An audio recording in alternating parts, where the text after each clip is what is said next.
Договорот за обезбедување лидерство меѓу САД и Велика Британија во критичните и новите технологии, вклучувајќи вештачка интелигенција, економска безбедност, дигитална трансформација и транзиција на чиста енергија, беше објавен во четвртокот од председателот Џо Бајден за време на посетата на британскиот премиер Риши Сунак.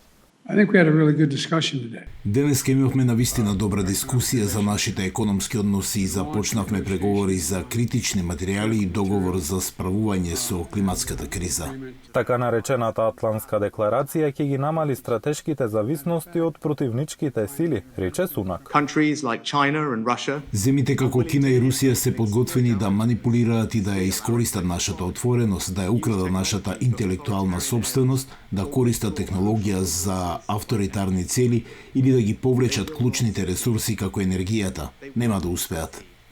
Сунак е под домашен притисок за сеопфатен договор за слободна трговија со САД, што неговата партија го вети во 2019 година, но нема поддршка од Конгресот на САД.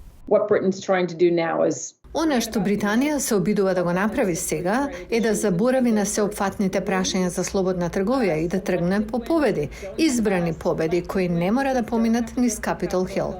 Пред самитот на НАТО во Вилнус, Литванија во јули, средбата меѓу лидерите на двајцата водечки воени донатори на Украина исто така има за цел да ја сигнализира посветеноста за поддршка на Киев во одбраната од руската инвазија. Ке го имаме потребното финансирање за поддршка на Украина колку што е потребно. Во неговата прва посета на Соединетите држави по преземањето на функцијата, Сунак се сретна и со конгресните лидери, вклучително и со републиканскиот председател на представничкиот дом Кевин Мекарти. Тој оддаде почит на гробот на непознатиот војник и застана на бейсбол надпревар.